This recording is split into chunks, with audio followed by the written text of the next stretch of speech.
Hello, Gabriel. Good morning, Josh. How are you doing? Good, buddy. How are you? Fantastic. I love that white sweater. It's my winter white, Vaseline. you know. I love it. I love it. Well, hey, listen, speaking of love it, as you know, and folks that are kind of following along with us, we're continuing to expand the JUNO stack, but an important part of expansion is not just creating tech that our team can spin up, but a huge initiative that we have is micro learning, next generation learning. And a big part of that is making sure that it's easy for our clients to create courses, spin up dynamic courses, with key things that they want, and on the fly. Like, it's so important to be able to go, oh my gosh, this new thing exists. Like, let's launch a course. Even like what we're doing with ReadyMe, we're doing all these webinars and we want to turn them into courses. And it's like, how can we do that in a quick way? And we've been working on that. So talk to us about it. Yeah, and it's such a great setup. Thanks for that. Like, I think, we know content is king, right? I got to have content on the site that people come into, and creating content is hard.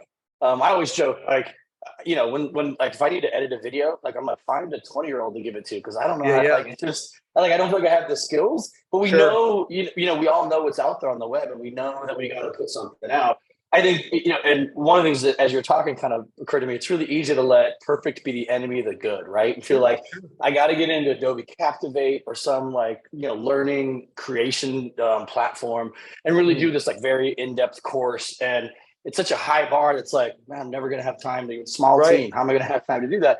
So one of the things, we're doing with JUNO is to have in the platform, have some basic but powerful content building tools. And so, one of the things we learned from ReadyMe as we went through and built that content was we wanted a lot of flexibility in terms of being able to put some text, a video, some questions, some more text, like on the lesson itself. I just wanted a lot of flexibility about how we were setting that up.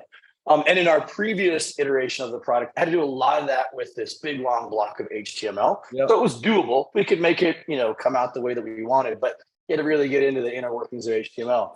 So in our new iteration of the lesson builder, all of those pieces of content, all those little blocks of content are actually blocks that I can move around on the lesson builder. So I can drop in some text, an image, some questions, a video, and I can reorder that stuff in any way that I want. And it's a really cool like drag and drop kind of experience. If I want 2 videos on there, I just drag another video on there. So a really cool way, like very like just super easy, super quick. Type in my text, grab an image, grab a video, put some questions in there, like boom, I've got a lesson in 5 minutes. And then, if someone takes that lesson, it's like, oh, the order of this thing was confusing. Great. Let me reorganize it, hit save, a new lesson.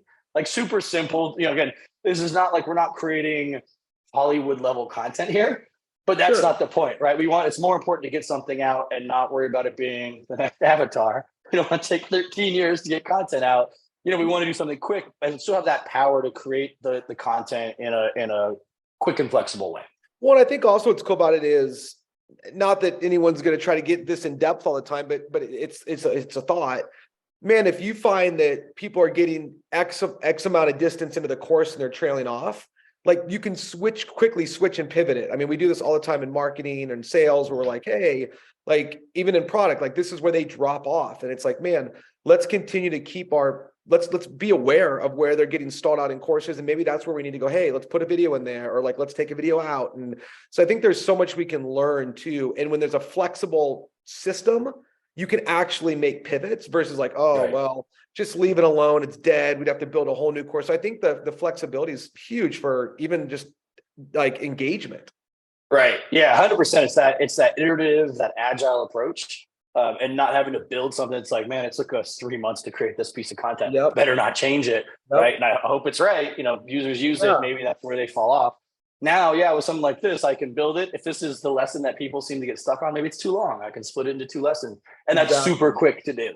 That's a great point. Well, dude, I'm excited. I know that as we continue to expand JUNO into a single solution where our partners can say, hey, we can do our events here. We can do our learning here. We can do our community here. It's going to be just the most powerful, honestly, thing for the industry. And I'm excited to bring it and to champion more and to tell more. So, man, thank you for sharing that. And listen, if you're watching this and you're like, I want to see that, I want to experience that, email us, set up a time. Our team would love to show you this because it is exciting. And we're thrilled about continuing to expand it. So awesome. Absolutely. Thanks, buddy. Josh. Great. Great talking to you. You too, man.